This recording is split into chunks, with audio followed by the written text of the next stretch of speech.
여러분 안녕하십니까? 봄날이 되어 가고 있는 것 같습니다. 지역마다 다르겠지만 날씨가 풀려가고 또 지금 우리가 살펴보고 있는 씨 뿌리는 비유에 대해서 좀 더 우리가 더 가깝게 느낄 수 있는 그런 계절이 다가온 것 같습니다. 오늘은 지난주에 이어서 씨 뿌리는 비유 세 번째 시간입니다. 예수님께서는 비유를 통해서 우리에게 교훈을 주셨는데 이것은 우리가 실생활에서 자주 접하고 생각할 수 있는 주제들을 통해서 더 자주 주님의 말씀을 묵상하고 이해하도록 의도하신 것이 아닌가 생각을 해봅니다. 오늘 본문은 마태복음 13장 22절 말씀인데요. 제가 봉독하도록 하겠습니다. 가시떨기에 뿌리웠다는 것은 말씀을 들으나 세상의 염려와 재리의 유혹에 말씀이 막혀 결실치 못하는 자요. 이 발화된 씨를 질식시키는 것들이 있다고 하시는데요. 마가는 이것을 세상의 염려, 재물의 욕심, 다른 모든 물욕이라고 이야기했고, 누가는 세상의 염려, 부, 쾌락이라고 이야기했습니다. 우리가 이것들을 제거하지 않으면 그 생명의 씨앗이 자라는 듯 하다가 질식하고 만다는 것입니다.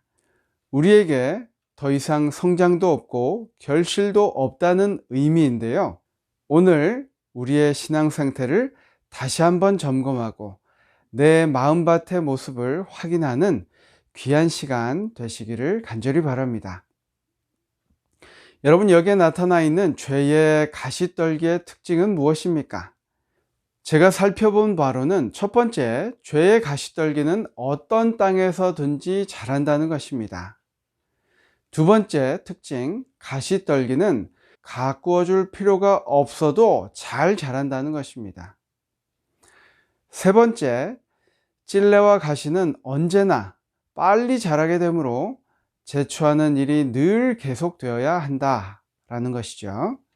네 번째 특징은 이 죄를 이기지 않으면 죄가 저희를 이기게 된다. 이 네 가지 특징이 있습니다. 반면에 곡식은 어떻습니까? 곡식은 관리하지 않으면, 즉 가꾸지 않으면 수확할 수가 없습니다. 우리의 옛 습관, 즉 죄성은 우리의 생애 속에 저절로 나타나게 될 것인데, 우리 마음을 하나님의 지배하에 두어야 하고 또 성령이 끊임없이 품성을 세련시키고 고상하게 해 주시도록 구하고 노력해야 한다는 것입니다. 그래서 그 결과로 사람들의 마음속에 도덕적인 변화가 일어나야 합니다. 그리고 기존에 가지고 있던 습관과 또 행위와 죄된 생애를 버려야 합니다. 또 사단의 특성들을 심령 속에서 끊어버려야 합니다.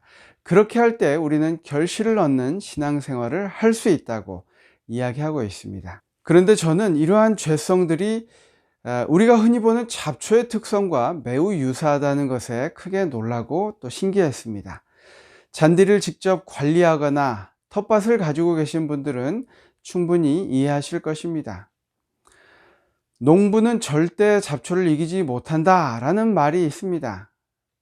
이 말은 농사의 성패에 있어서 잡초를 제거하는 것은 절대적으로 중요하다는 의미입니다. 제가 전에 살던 곳 맞은편에 한국분이 살고 계셨는데요. 잔디에 대해 수년간 연구했다고 자부하는 그런 분이었습니다. 그분 이야기가 잡초는 절대 대충 호미 정도로 파내서는 없앨 수 없다며 치밀한 관리와 시간이 절대적으로 필요하다고 강조하였습니다. 여러분, 이러한 잡초들을 보신 적이 있으실 것입니다. 저도 처음에 이런 잡초를 보고 호미와 삽으로 하나하나 파내어 관리를 해 보았습니다.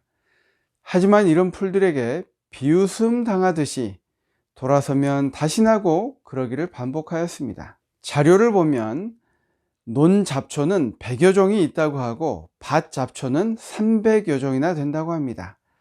그래서 이 잡초를 이겨보려고 해도 그것이 쉽지 않습니다.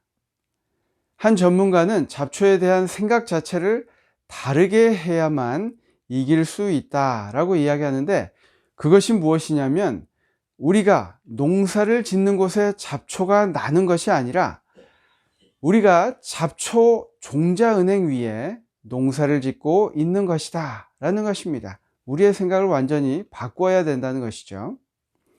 여러분, 이 정의가 우리 마음밭의 죄성과 너무나 동일하지 않습니까? 죄의 씨앗으로 가득 찬 밭에 하나님의 생명의 씨앗이 뿌려진 것입니다.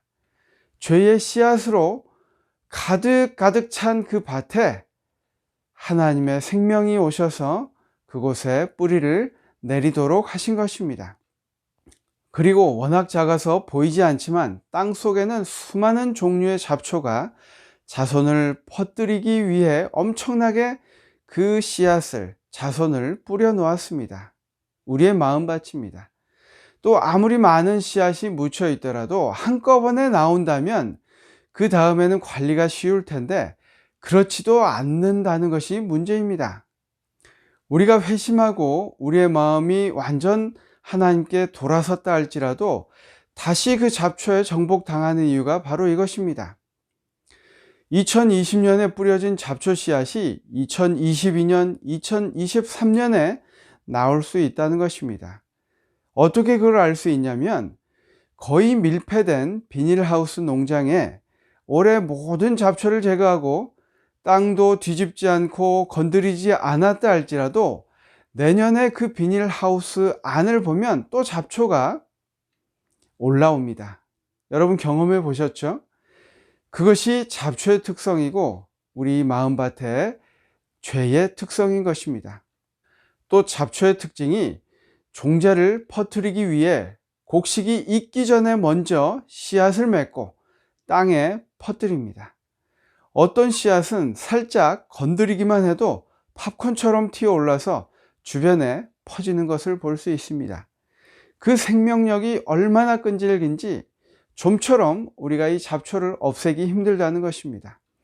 멋모르고 달려들면 포기하기 십상입니다.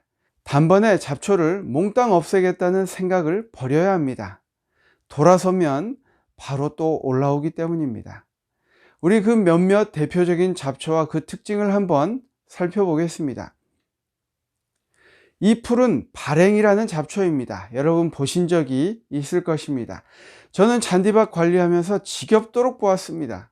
얼마나 생명력이 끈질긴지 한 뿌리라도 나면 사방으로 뻗어서 먼저 영역을 확보하는 풀입니다.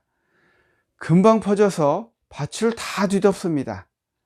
뿌리까지 뽑아야 힘겹게 제거되고 또 씨앗이 생기기 전 제거해야 몇 해가 편할 수 있는 그런 아주 독한 잡초입니다. 두 번째 이 잡초는 쇠비름이라는 잡초인데 뿌리를 뽑아 놓아도 일주일간 죽지 않고 거뜬히 살아 있습니다. 열악한 환경에도 버티고 토막이라도 남으면 그곳에 뿌리 내려서 다시 살아나는 아주 지독한 잡초입니다. 이 세 번째 잡초는 방동산이입니다. 곧은 뿌리여서 어린 싹일 때 뽑지 않으면 베어내야 할 정도로 단단한 풀입니다. 반면에 약점은 원작물이 먼저 성장하여서 햇볕을 가리면 그 그늘에서 맥을 못 추는 약점도 있습니다. 네 번째 이 잡초는 명아주입니다. 생장점이 위에 있어서 잘라주기만 해도 제거가 가능하지만 엄청나게 씨를 퍼뜨립니다. 이 잡초를 제거하기 위해서는 적절한 초기 타이밍이 중요한데 잡초 씨앗은 충분히 여물지 않아도 발화가 되는 특징이 있습니다. 바로 이런 잡초들의 특성 때문에 그 방법을 알고 꾸준히 관리하지 않으면 잡초를 없앨 수 없다고 합니다. 우리의 마음밭도 방치되어서는 금방 죄악투성이 되고 종국에는 생명의 씨앗이 질식해 버리고 만다는 이야기를 우리에게 주고 있는 것입니다. 그 잡풀이 무엇인지 지금 한번 살펴보도록 하겠습니다. 첫 번째는 세상의 염려라고 말씀하십니다. 여러분, 가난한 사람이나 부자나 어떤 계층의 사람을 막론하고 세상의 시험을 받지 않는 사람은 없습니다. 없으면 없는 대로 염려하고 많으면 그걸 잃지 않기 위해, 그리고 그것을 더 모으기 위해 염려합니다. 예수님은 꽃에서 배우라고 말씀하셨습니다. 마태복음 6장 30절에 오늘 있다가 내일 아궁이에 던져지는 들풀도 하나님이 이렇게 입히시거늘 하물며 너희일까 보냐 믿음이 작은 자들아 라고 말씀하고 계십니다. 하지만 우리가 변함없고 끊임없는 아버지의 보호를 신뢰하지 못할 때 그 짐을 우리가 지고 살아가게 되는 것입니다. 우리가 가진 것이 많지 않아 부족함을 느끼는 것에 감사해야 할 이유는 그 부족함으로 하나님께 더 가까이 나아가 구하게 되기 때문입니다. 하지만 이 염려로 하나님을 원망하고 멀어진다면 우리 마음밭에 잡초가 무성하다는 것을 깨달아야 할 것입니다. 반대로 하나님이 주신 축복인 부요함을 유지하고 지키기 위해 모든 힘을 그 사업에 바치게 되므로 그 부요함의 근원 되시는 분을 섬기는 일을 증안히 할 때가 있습니다. 실물 교훈의 말씀입니다. 사람들이 그들의 사업에 너무나 열중하기 때문에 기도할 시간도, 성경을 연구할 시간도 없고 하나님을 찾아 섬길 시간도 없다.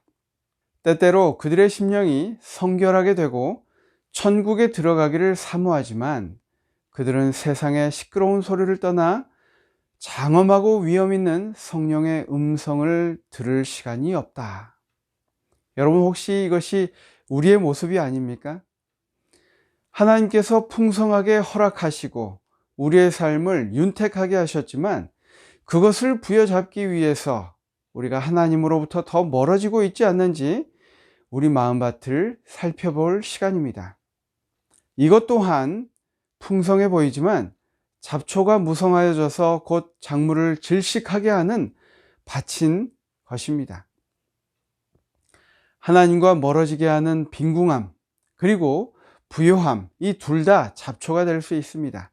그 멀어진 우리의 인생은 그분의 은혜의 결핍으로 자신의 특성, 즉 본성이 드러나게 됩니다. 그래서 하나님을 위하여 하는 일이라고 하지만 그 가운데 남보다 높고자 하는 욕망과 그 추악한 성벽으로 인해서 그 사업이 오염되고 마는 것입니다. 그리스도의 봉사가 실패하게 되는 주요 원인 중에 하나가 바로 이것이고 그 결과가 미미하게 되는 이유이기도 합니다. 두 번째 잡초는 재물의 유혹입니다. 재물에 대한 욕심은 우리를 속입니다. 마치 그것이 내 능력과 힘으로 얻은 것처럼 말하고 믿게 됩니다. 그것을 허락하신 하나님보다 그 재물들을 더 의존하게 됩니다. 이것 또한 좋아 보이지만 생명을 질식하게 하는 가시떨기입니다. 세 번째는 이생의 일락이라고 이야기합니다. 자기 자신만을 즐겁게 하기 위해 추구하는 오락은 아주 위험하다고 이야기합니다. 여러분, 욜로라는 말을 익히 들어 아실 것입니다. 인생은 한 번뿐이니 마음껏 즐기자는 젊은 세대의 말입니다. 내 자신이 주인이고 또 중요하기 때문에 모든 것 위에 내 만족이 우선이 되어야 한다고 이야기합니다. 그래서 자기가 즐기는 것, 또 어떤 사람들은 게임에 빠지고 취미 활동에 무리하게 빠지게 됩니다.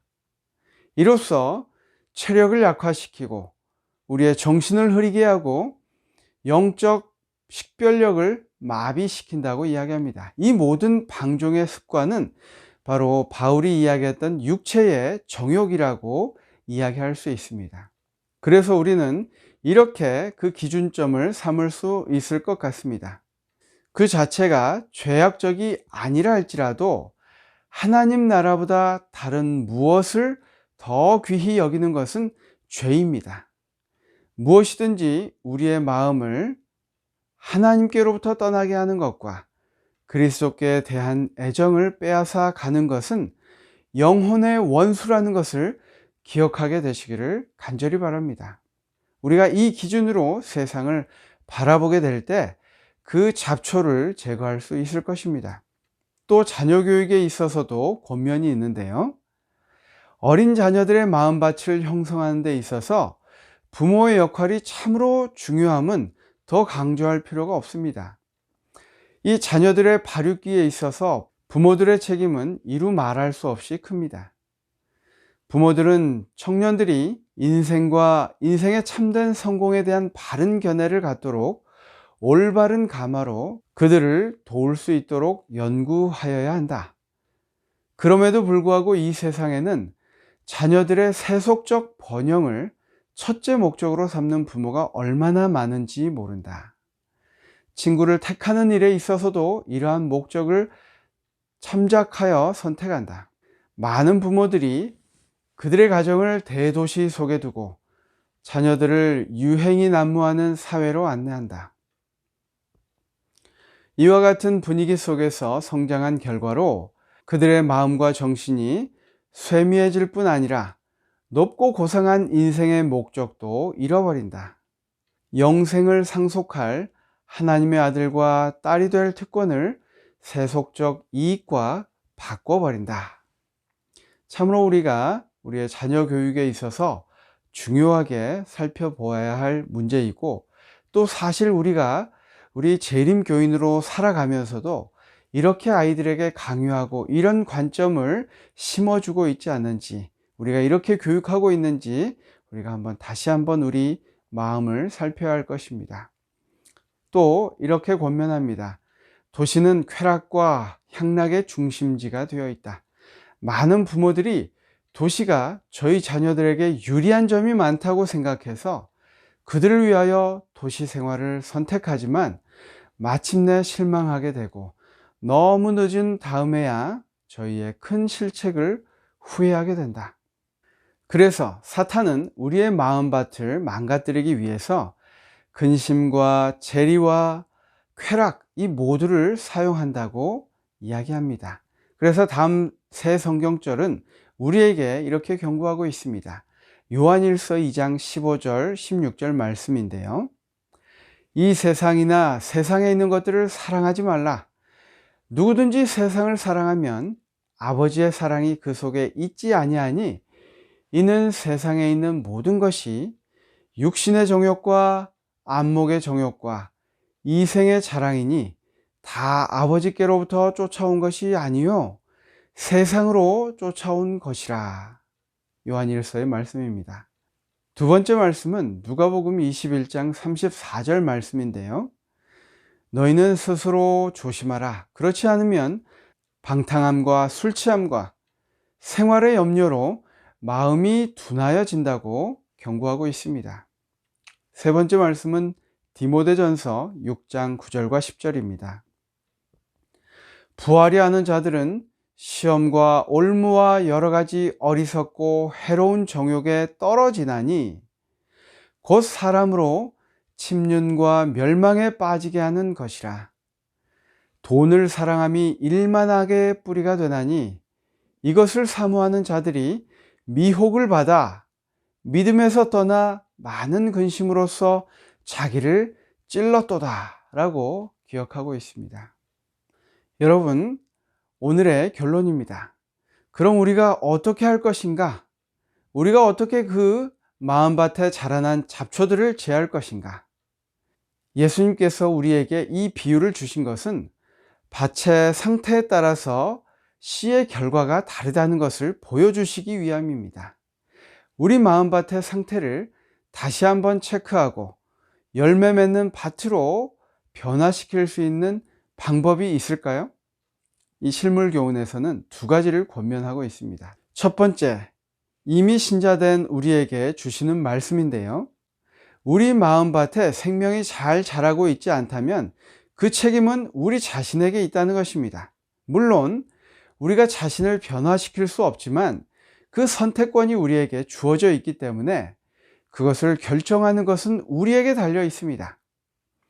우리의 상태가 어떠할지라도 우리가 성령을 간구하면, 그리고 성령께 우리 주도권을 드리고 굴복하기로 우리가 선택하면 유혹에서 벗어날 욕구를 불러일으켜 주신다는 것입니다.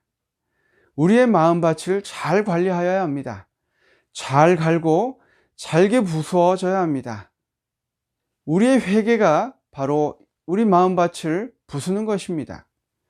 잡초는 뽑아버려야 합니다. 성령을 구하고 부단히 노력함으로써 회복될 수 있다고 이야기합니다. 마음밭을 살펴 회개함으로써 우리 마음밭을 완전히 뒤집는, 그래서 우리 자신은 죽고 하나님이 우리 마음을 주도하시도록 그 결정권을 하나님께 드리는 여러분과 제가 되시기를 간절히 바랍니다. 두 번째는 선교, 즉 타인의 마음밭을 준비시킬 수 있는 방법입니다. 설교를 너무 많이 하지 말고, 이것은 다른 말로 강요나 어떤 율법적인 것을 강조하지 말고 그들과 소통하고 그들을 위하여 더 봉사하라고 이야기하고 있습니다. 잃어버린 영혼들을 위하여 개인적으로 일할 필요가 있다라고 권면하고 있는데요. 이론으로는 마음을 움직일 수가 없고 변론으로 설복시킬 수 없는 단단한 길처럼 보이는 마음밭도 개인적인 봉사를 통해 마음을 부드럽게 만들어 씨가 뿌리를 내리게 할 수 있다고 이야기하고 있습니다. 여러분 주변에서 그런 분들을 만나보시지 않았습니까? 우리가 그 마음밭을 기경하고 뿌리가 내릴 수 있게 하는 것은 개인적인 헌신과 봉사라는 것입니다. 그리고 그들을 잘 가르치라고 이야기합니다. 처음 신앙을 시작할 때에 그 신앙의 기초가 되는 원칙을 잘 가르치고 잘 배워야 한다고 이야기합니다. 어떤 것에 대하여 그렇습니까? 첫 번째, 구원에 대하여 그렇습니다. 그들이 그리스도의 희생으로 말미암아 구원을 얻을 뿐 아니라 그리스도의 생애가 그들의 생애가 되게 하고 그리스도의 품성이 그들의 품성이 되게 해야 한다는 것을 배워야 한다는 것입니다. 그냥 그것이 구원을 얻어서 기쁘고 끝나는 것이 아니라 그것이 우리 삶에 들어와서 그들에게는 져야 할 짐도 있고 또 고쳐야 할 타고난 나쁜 본성도 있다는 것을 배워야 한다는 것입니다. 그리고 이것을 우리가 보여주고 함께 이겨내도록 노력해야 한다는 것입니다. 두 번째는 믿음에 대하여 가르치고 배워야 합니다. 그들로 그리스도의 사랑을 의지하고 그분께 우리의 모든 염려를 맡기도록 우리가 보여주고 그들을 훈련하고 가르치라고 이야기하고 있습니다. 신앙의 시작 단계에서 배워야 한다는 것입니다. 그렇게 하여야 자풀이 그 생명을 덮어 질식하는 것을 막을 수 있다는 것입니다. 세 번째는 선교에 대하여입니다. 그들로 영혼을 그리스도께 인도하는 기쁨을 맛보게 하여야 한다라고 이야기하는데, 그렇게 하면 유익이 무엇이냐면 그들은 잃어버린 영혼에 대한 사랑과 관심 때문에 자기 자신을 잊어버리게 될 것이다 라고 이야기합니다. 그러면 그들에게 세속적인 쾌락이 그 매력을 잃게 되고 우리를 낙심케 하는 온갖 짐들도 잊어버리게 될 것이다. 이것은 땅 위에 나와 있는 가시덤불을 자를 뿐 아니라 뿌리까지도 뽑아버릴 것이다 라고 이야기합니다. 결론입니다. 마음밭은 잘 갈아져야 합니다. 흙은 죄에 대한 깊은 회개를 통해서 잘게 부서져야 합니다. 유해한 사단의 잡초는 뽑아버려야 합니다. 가시떨기에 덮였던 밭은 부지런한 노력에 의해서 회복될 수 있습니다. 이와 같이 선천적으로 악한 성질도 우리 예수 그리스도의 이름과 힘을 의지해서 우리가 노력하고 주님과 동행함으로써 그것을 극복할 수 있다고 이야기합니다. 여러분 어떻습니까? 우리의 마음밭에 잡초들을 많이 발견하셨습니까? 오늘 이 안식일을 맞이하는 이 저녁 다시 한번 하나님 앞에 겸허히 나가서 우리 자신을 회개하고 하나님의 도우심을 간구하고 또 결심하시는 귀한 안식일 되시기를 바라면서 말씀을 마치겠습니다. 감사합니다. 저희를 사랑하시는 아버지 하나님, 오늘 말씀을 통해서 우리가 우리의 마음밭을 잘 관리하고 또 경작해야 함을 다시 한번 깨닫게 하시니 주님 감사합니다. 우리가 주님께서 주신 그 은혜에 감사하고 찬양할 뿐만 아니라 주님께서 매일 우리의 삶에 동행하시도록 우리의 주도권을 주님께 온전히 드리고 주님께서 우리 마음의 주인이 되셔서 그 모든 것들을 제해 주실 수 있도록 주님의 성령을 온전히 의지하며 살아가도록 주님 인도하시고 함께하여 주옵기를 예수님의 이름으로 간절히 기도합니다. 아멘.